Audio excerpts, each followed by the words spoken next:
Hello students, welcome back. Today we are going to start chapter number 5 of your book and fourth chapter from the unit Accounting for Partnership Firms. In today's chapter we are going to discuss about the accounting treatments at the time of retirement of a partner.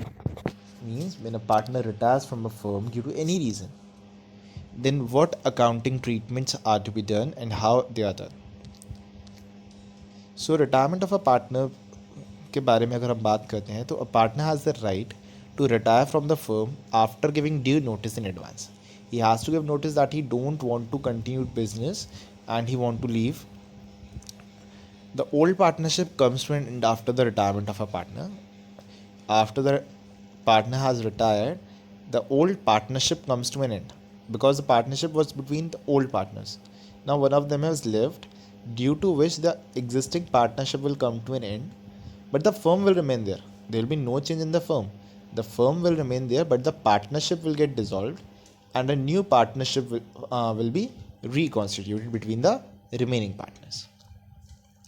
So the partner who is retiring, he will be entitled to get share in goodwill, ठीक है, share in reserves, and the share in revaluation of assets and liability. It means along with his capital also. Means the amount of capital that he has. Apart from this, he will get his share in goodwill. He will get his share in reserves. He will get the share in assets and um, revaluation of assets and liabilities. There can be losses also, so he that will be deducted. The total amount due to the retiring partner thus ascertained is either paid off immediately or that can be transferred to his loan account to be paid afterwards. Both options are available. Either the partner can be paid immediately, कि जैसे ही वो retire हुआ उसको हमने same amount पूरा पे कर दिया, और there can be situation when हम उसको कह देते हैं कि आप पार्ट पेमेंट अभी लीजिए, पार्ट आपको बाद में एज अ लोन हम अभी ट्रांसफर कर देते हैं, and afterward words it will be paid of including interest at the rate 6% per annum. So, talking about this, that point comes that what accounting treatments are to be done when a partner is retiring. One, what accounting treatments are required? So the very first thing that we need to do is to find the new profit sharing ratio and the gaining ratio of continuing partners. The partners who will continue to be in business, what will be their new ratio and what will be their gaining ratio? Because that gaining ratio will be used in the next adjustment, which is called the treatment of goodwill. The retiring partner will get his share of goodwill because he has worked to improve the goodwill of the business, so he has to get paid for that. The amount of goodwill will be credited to him by the partners who are gaining. So we need to find the new ratio and gaining ratio firstly, then accounting treatment for goodwill will be done, then assets and liabilities will be revalued, reserves, accumulated profit and losses will be treated divided between the partners in the old ratio.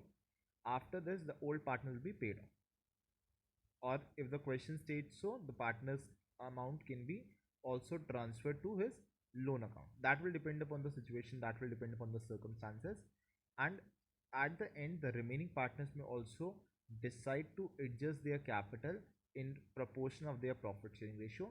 That may or may not be done, that will depend upon partners condition, but the first 5 adjustments have to be done in each and every question. So in today's video, we will start with the first adjustment, that is calculation of new ratio.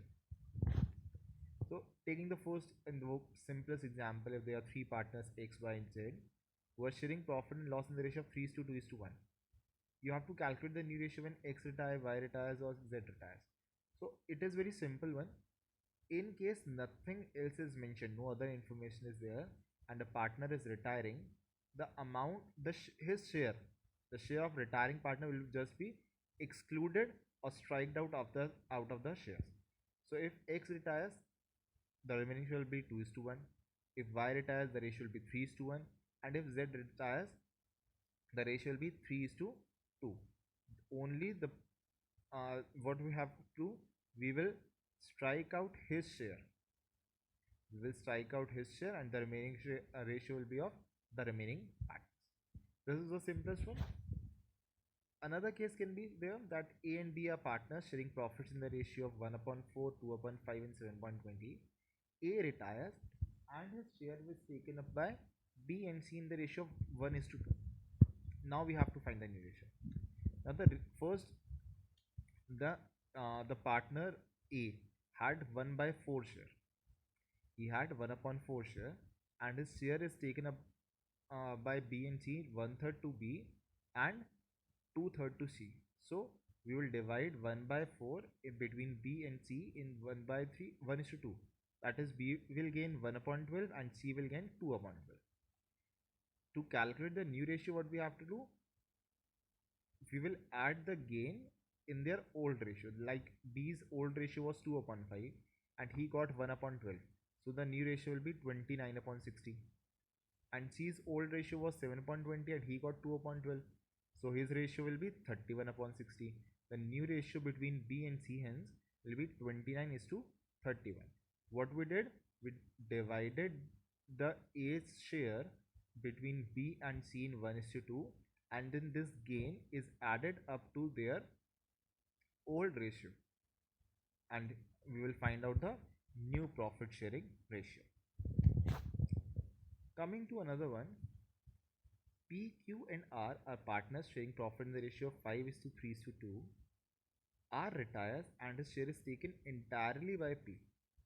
We have to find the new ratio of P and Q. There are three partners, P, Q and R. P has taken over all the share of the retiring partner, who is R. R's share is 2 by 10. The whole amount is taken over by P. So P's new share will be 5 upon 10 plus 2 upon 10. That means he will get 7 upon 10. And R's share was already 3 upon 10. So the new ratio will be 7:3. Q's share will not change. It will remain the same. And only P will gain. So this is how we will find the new ratio. In the next video, we will discuss how the gaining ratio is calculated. Till then, take care and have a great day.